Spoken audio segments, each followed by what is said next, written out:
Well, you know those 6 imams suing U.S. Airways for booting them off a flight? Well, not all Muslims support them. My next guest isn't. He's supporting U.S. Airways in this fight.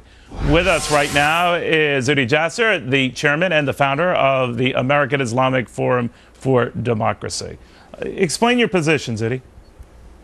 Well, I think it's important that America know that not all Muslims support what these imams and what the Council on American Islamic Relations is doing. You know, the cure they're choosing is just worse than the disease. This is not the place for Muslims today to stick our heels in and start calling about our civil rights.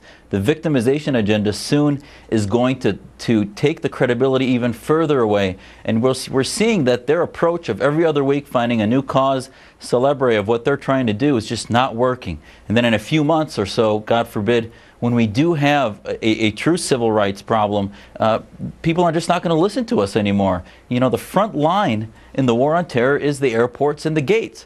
And this is not about prayer. You know, I pray regularly. I've prayed in public with my family. But we didn't choose to do it at the gate. It's the most anxiety-laden area in America right now, and you know, to choose this battle is just wrong for America, and it's wrong for Muslims. So, Zudi, when you hear reports of these imams' behavior on a plane, and they've been kind of corroborated by a number of others, said that they all got up, stood up together at the same time, they prayed together, that would itself incite the kind of response that we got?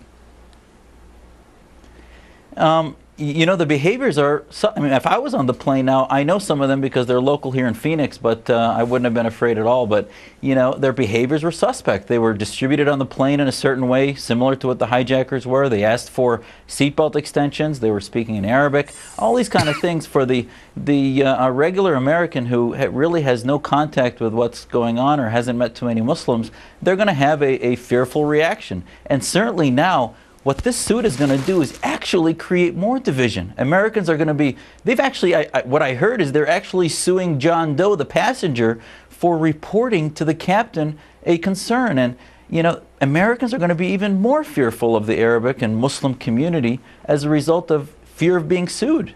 Let me ask you, Zudi, have you ever pulled off airport lines just because of the way you look?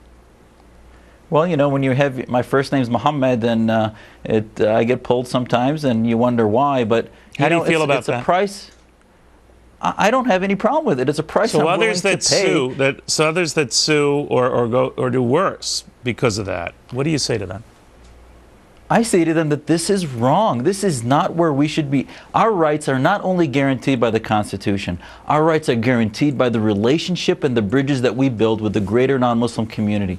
And the way that we educate is not by antagonizing and making them fear about being sued. I mean, imagine somebody traveling fearing that if they reported something, they might have to get a lawyer and defend themselves. I mean, that is not the way we build relationships and try to express to people that we're not the radicals, that we're not the militants, that we want to lead it. And why spend our money as Muslims on litigation like this? They should be spending it on fighting terrorism. Zudi, all good points. Thank you very much.